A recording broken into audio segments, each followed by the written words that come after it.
Son histoire. Vas-y, explique-nous là. Alors, après la Révolution, D'accord. il y a eu là, tout ce qui était... ils ont fait la Déclaration des droits de l'homme et du citoyen. Et ensuite, il y a eu la période de la terreur entre les Girondins et les montagnards. Non, c'est ça. Non, oui, c'est ça. Et voilà. La terreur, c'était les montagnards, hein, parce qu'ils ont éliminé tous les Girondins. Hein. Voilà, c'est ça. Donc il y avait une guerre civile en France, en quelque sorte. Et où, voilà, les gens ont été tués. Fin de l'histoire.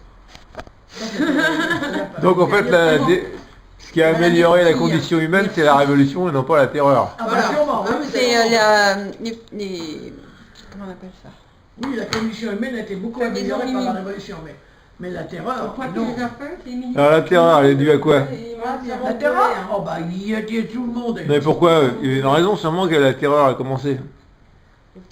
C'était une conséquence de la révolution ou pas? Non, c'est bon. La terreur, c'est les conséquences de la Révolution. Mais en partie, oui. Ah, pourquoi? Pourquoi la révolution a entraîné la terreur? Je pense qu'il y avait trop de... D'ailleurs, que pendant des années, c'était le roi, enfin pendant des siècles, hein, c'était les rois qui gouvernaient, et là, d'un seul coup, on donnait le pouvoir aux C'est pas aussi quand les Alliés ont attaqué la France. Parce que Valmy, c'est quelle année, Valmy? Alors ça, je sais. 1792. Ah, sûrement, ouais. Ben, ça correspond avec la terreur. C'est à ce moment-là qu'ils ont institué un gouvernement impeccable, impitoyable, pour lutter contre les ennemis extérieurs et intérieurs. Oui.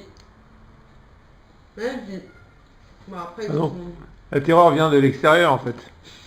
Peut-être. La terreur a une cause extérieure. Mais tu vois, j'ai pas ce que t'es en train de nous faire.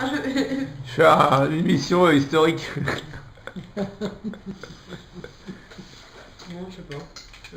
Mais en tout cas, ça fait partie de notre histoire. Alain Decaux raconte. Mais Annie, la première république, c'était de quand à quand?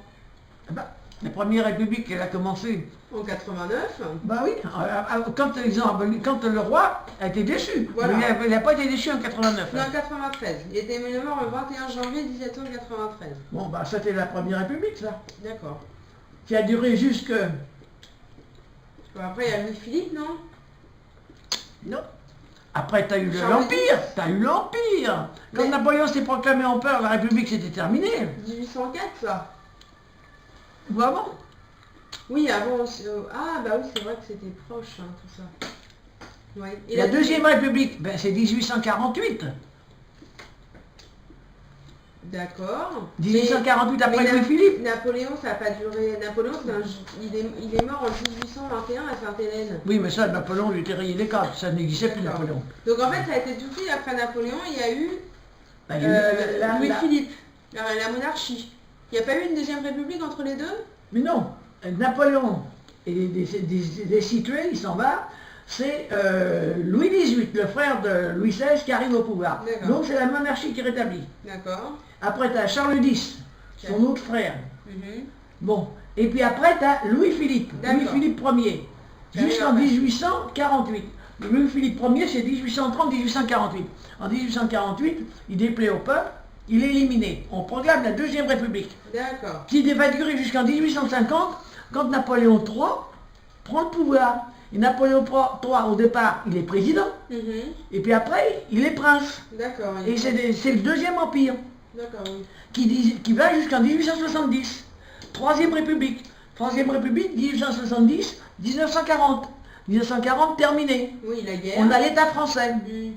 Et après, la quatrième République, 1945, jusqu'à ce que le général de Gaulle, enfin, je veux dire 1960, non, le général de Gaulle, oui, peut-être 50 ou 52, je sais pas. Je sais pas quand donc on est en Non, troisième, quatrième, cinquième. Là. Cinquième République. Et... Mélenchon, il veut la sixième, il paraît, non? Bon, ils veulent la sixième, d'accord. C'est vrai qu'ils veulent la sixième? Bah oui, ils veulent la sixième parce qu'ils trouvent que la constitution qui a été proclamée sous le général de Gaulle, c'est une constitution qui donne le pouvoir à deux partis uniquement. Alors qu'avant-guerre, d'ailleurs c'est pour ça que le général de Gaulle y a fait, parce qu'avant-guerre, il y avait multi-partis. Et c'était tous les 15 jours, tous les mois, on changeait de gouvernement, parce que les gouvernements, ça faisait foutre en l'air. Ah oui, d'accord. Je ne sais pas si vous vous en rappelez pas, vous êtes trop Oh, jeune. non, Moi je me non, rappelle non. très très bien. Hein. C'était tout le temps qu'on changeait de gouvernement. Alors donc, on ne peut pas gouverner quand on change tout le temps de gouvernement comme ça. Exactement, oui. Alors donc, le général de Gaulle, il a dit, il faut mieux qu'il n'y ait que 2 partis. Alors donc, il a fait une constitution qui donne la priorité à 2 partis principaux. Les autres, ils n'ont pas de représentants à la Chambre. Donc, par exemple, en ce moment, le parti à Marine Le Pen, il y a pas mal de gens. Mais ils n'arrivent pas à avoir des représentants à la Chambre, vu comment se font les élections de députés. Ah oui. Alors voilà un parti qui n'a pas de représentants. Alors donc, il ne faut que d'en parler et de dire, c'est pas normal. Alors qu'en Allemagne, ils sont plusieurs groupes, mais ils ont une autre façon de voter.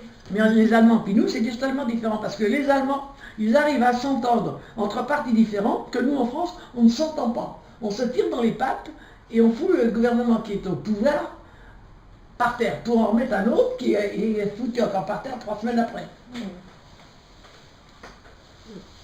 Oui,